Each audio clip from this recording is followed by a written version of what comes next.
All right, here's a brief introduction to my new 5 Parsecs from Home crew, Hobbs Handlers. First off, we have Captain Lester Hobbs, raised on a remote research outpost by his scientist parents, left to become an academic scholar of the arts and architecture. While he was away, his parents and all of the people on the outpost were unfortunately killed by pirates, which then he decided to make a change of career path, and he joined the Unity French Space Corps, hunting down pirates and rogues until he made the choice to go freelance and put his own crew together. Next up, we have Merrick Khan. He was the part of a radical Holker frontier gang.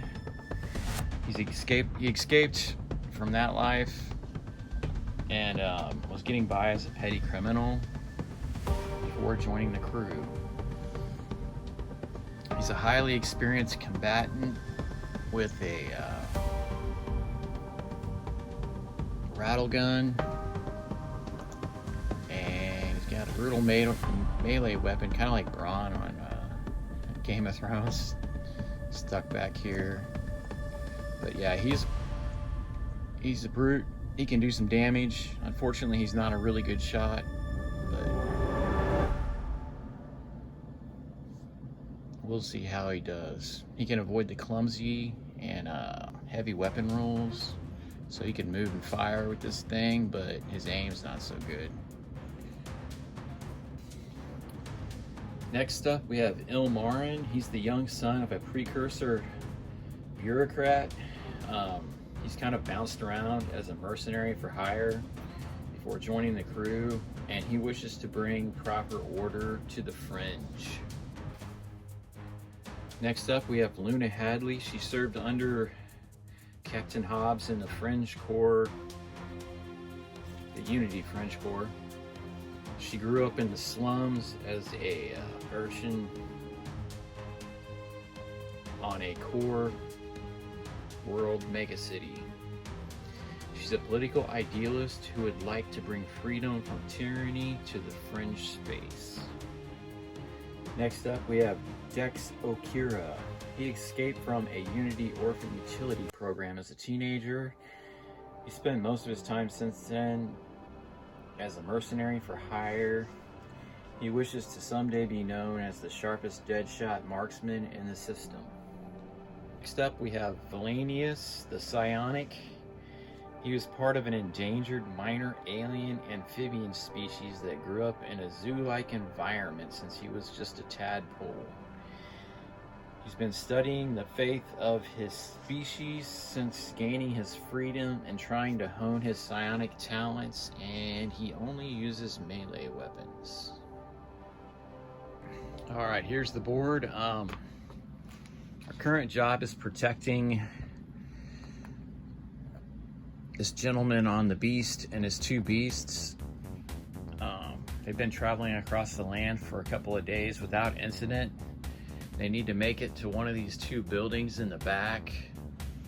And unfortunately, here at the very end, the tail end of their job, it looks like there are some carnivorous beasts that are going to be attacking them. Okay, for special rules, when I roll for initiative, if I roll snake eyes, this alpha carnivore crawler is going to appear from a random direction. And the beasts of burden here, if they're attacked, they attack back to protect themselves, but their attack backs only do stuns, not kills. And oh yeah, this guy has +1 combat skill and a toughness of 5. Okay, to seize the initiative, I needed to roll an 11 or 12, and I did roll an 11, so I did seize the initiative.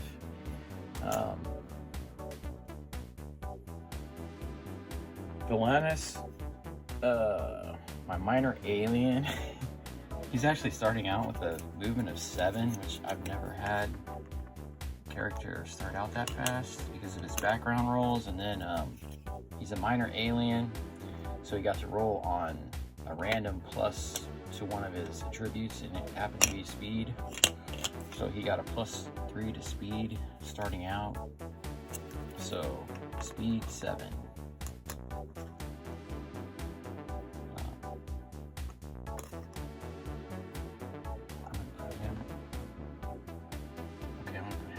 There. Captain Hobbs only has a speed of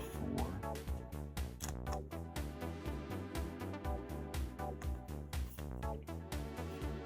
Ilmarn has a speed of 5 because precursors start out with a speed of 5.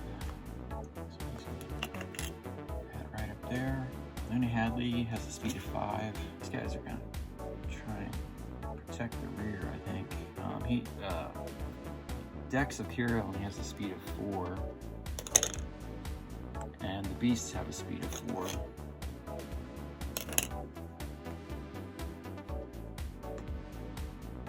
Merrick Khan has a speed of 6, actually. He's a really fast Hulker. So he's going to be going right up there. Alright, cool. For reactions, all of my characters have just a reaction roll of just a reaction score of just 1, except for Luna Hadley, who has a reaction of 2. I rolled 2 1s, and I gave 1 to Varanus and 1 to Merrick Khan. Okay, Varanus moved forward, and then he used his lift psionic ability. The only character that was in range was Ilmarn, the precursor, not really the character I wanted to move forward. He used his lift psionic power, and now those two are kind of hanging together right there. And now it's time for Merrick Khan back here to go. Alright, Merrick Khan moved forward and fired on the 2 beasts, but he missed with all 3 shots from the rattle gun. So it's on to the beast phase. Okay, all of the beasts move forward. The beasts actually like to stay in pairs, and they move forward as fast as they can while still able to stay in cover. And now it is time for the rest of the crew to move in the slow phase. So Captain Hobbs moves forward, fires his machine pistol, and manages to kill 1 beast and then stun one of the others. Alright, Luna Hadley moves forward, shoots her colony rifle, and manages to take out the beast that was previously stunned by Captain Hobbs. Ilmarin either bravely or stupidly moves forward and fires his precursor version of the colony rifle at one of the beasts, and he does hit, but he manages to only stun it. Dexo Kira, he doesn't have line of sight to any of the beasts really, but he does move forward to take up a defensive position there on the edge of the river, and the beasts of burden move forward kind of in a protective area, and that would be the end of turn 1. Okay. You actually only rolled to seize the initiative at the beginning of the game, so I'm going to roll at the beginning of each turn. I think I'm going to make it like I said, Snake Eyes. He would appear. On turn 2, it'll be Snake Eyes or 2 and 2. Turn 3, it'll be Snake Eyes or 2 and 2 and 3 and 3 and so on. Just to make it, just to increase the chances that it will appear each turn. And there we have a 3 and a 6. So no alpha.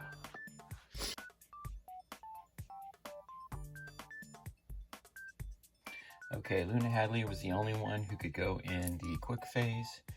She shot at this guy right here when he was over here, but she missed. And now it's the carnivore crawler's turn, and it looks like Ilmarin is in trouble, but this guy was stunned, so he was only able to move, so he was unable to attack. This guy can attack, and Ilmarin actually has a boarding saber, so it'll be an equal combat. Ilmarin will be the green die, and Ilmarin actually wins the combat.